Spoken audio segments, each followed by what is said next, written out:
रात का समय था और राजेश अपने घर की खटिया पर पड़ा सो रहा था कि तभी अचानक से उसकी पत्नी शारदा ने उसके ऊपर ठंडा पानी डाल दिया। ये क्या था? क्या शारदा, तुम भी भला सोते हुए आदमी के ऊपर कोई पानी डालता है क्या? हाँ, सही कहा।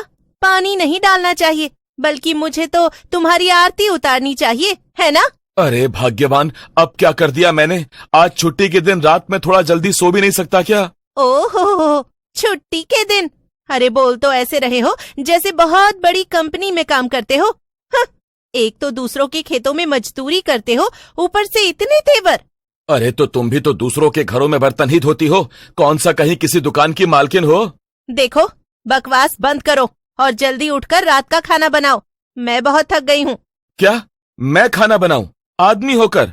हाँ तो खाना बनाने में हाथ खराब नहीं हो जाएंगे? सुबह से बहुत काम किया है मैंने और तुम सिर्फ आराम कर रहे हो। राजेश और शारदा दोनों गरीब थे। शारदा दूसरों के घरों में झाड़ू पोछे का काम करती थी तो राजेश दूसरों के खेतों में मजदूरी करता था। अरे घर में तो कोई सब्जी ही नहीं, अब क्या बनाऊं? आज तो मेरा लौकी खाने का बड़ा मन कर रहा था। तुमसे 3 दिन से कह रही थी कि सब्जी मंडी से सब्जी ले आओ, मगर तुम सुनो तब ना। अरे तो क्या हो गया, अभी लेकर आता हूँ। 11 बजे कहाँ मिलेगी सब्जी? राजेश गुस्से में घर से निकल जाता है, लेकिन इस समय तो गांव में एकदम सन्नाटा छाया हुआ था।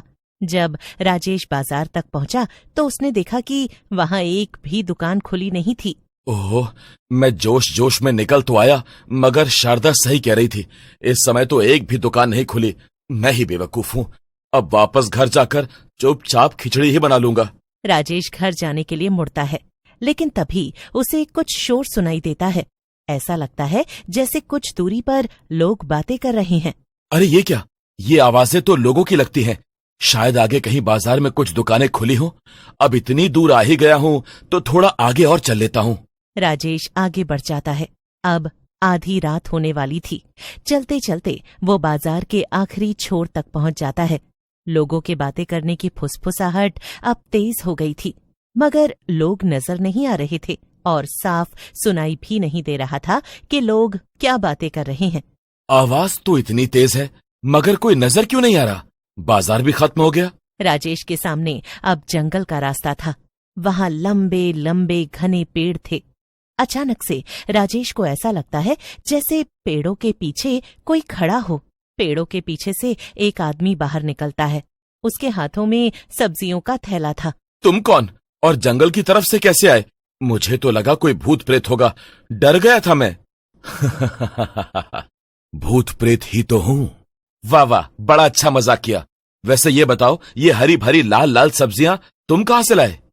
अंदर मंडी से। तुम्हें चाहिए क्या? चलो मेरे साथ। अरे वाह, जंगल के उस तरफ भी कोई सब्जी मंडी लगती है क्या? और वो अब तक खुली है? हाँ, और एकदम सस्ती सब्जी मिलती है वहां। 5 रुपए में 10 किलो आलू है। 5 रुपए में 10 किलो आलू?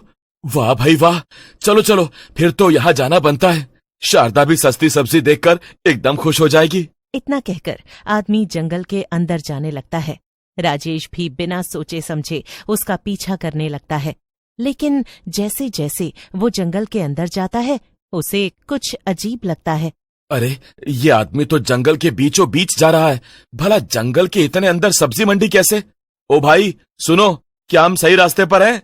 लेकिन वो आदमी तो राजेश की बात सुनता ही नहीं और उसे अनसुना कर देता है। अंधेरे की वजह से राजेश को कुछ दिख नहीं रहा था, मगर अब वो आदमी एक डरावने भूत में बदल चुका था और वो हंसते हुए राजेश को जंगल के अंदर ले जा रहा था। अरे तुम जवाब क्यों नहीं दे रहे? हम सही तो जा रहे हैं ना? हाँ, बस मेरे पीछे आओ। ये इस आदमी की आवाज अचानक से फटेबाज जैसी कैसे हो गई? कुछ तो गड़बड़ जरूर है। वापस लौट जाऊं क्या? लेकिन अब बहुत देर हो चुकी थी।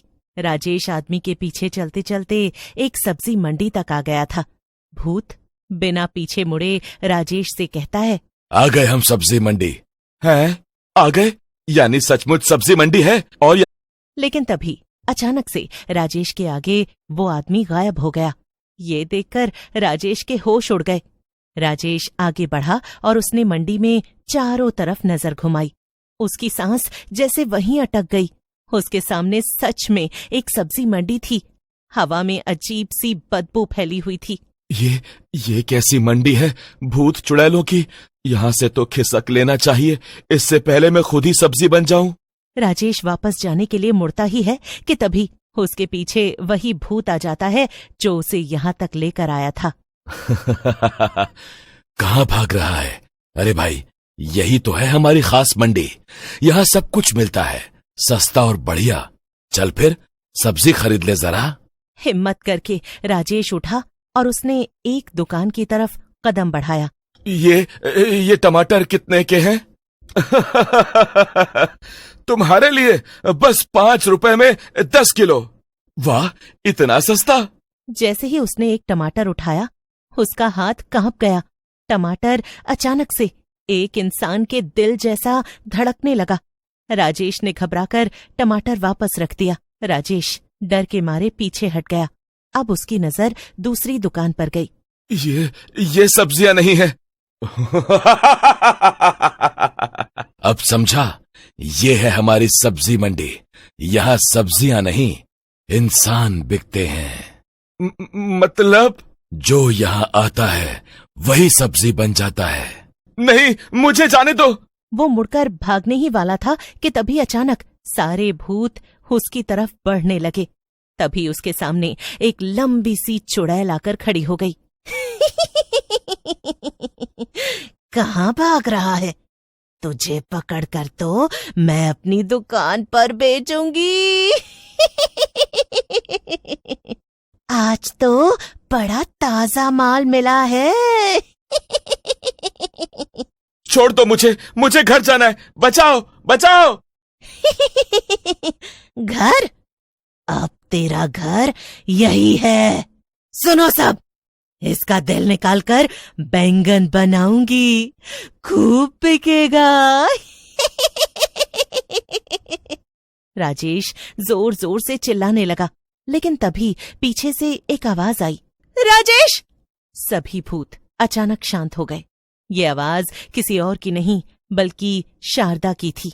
राजेश ने आंखें खोली और देखा, उसके पीछे शारदा खड़ी थी। मैंने तुमसे कहा था ना रात में मत जाना, लेकिन तुम तो कभी सुनते ही नहीं।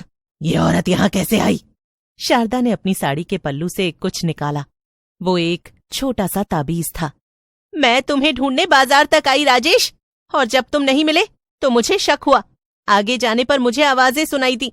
उनका पीछा करते हुए मैं यहाँ तक पहुंच गई, लेकिन अब इन सब भूत और चुड़ैलों की खैर नहीं। ताबीज देखकर चुड़ैल पीछे हटने लगी। शारदा ने ताबीज को हवा में उठाया और जोर से बोली, दूर हो जाओ सब। अचानक ताबीज से तेज रोशनी निकली और सभी भूत चुड़ैल चिल्लाने लगे, जल्दी मेरे साथ भागो। दोनों तेजी से भागने लगे। पीछे से चुड़ैल चिल्ला रही थी, नहीं, इसे जाने मत दो, ये हमारा है। पीछे से अजीब अजीब आवाजें आ रही थीं। अचानक एक भूत उनके सामने आकर खड़ा हो गया। शारदा ने तुरंत ताबीज उसकी तरफ फेंका। भूत जोर से चीखा और गायब हो गया। आखिरकार दोनों भागते हुए जंगल से बाहर निकल आए। जैसे ही वो बाहर आए, सब कुछ पहले जैसा हो गया। अब समझ में आया जिद का क्या नतीजा होता है, खाली लौकी। माफ कर दो, आगे से कभी नहीं करूंगा। ठीक है, चलो अब घर चलते हैं, और हाँ, आज खिचड़ी ही बनेगी। दोनों धीरे धीरे घर की तरफ चलने लगे, लेकिन जंगल के अंदर अंधेरे में वो चुड़ैल अभी भी खड़ी थी। भाग गए, लेकिन अगली अमावस्या को फिर आएंगे। और फिर उसकी डरावनी हंसी पूरे जंगल में गूंज उठी।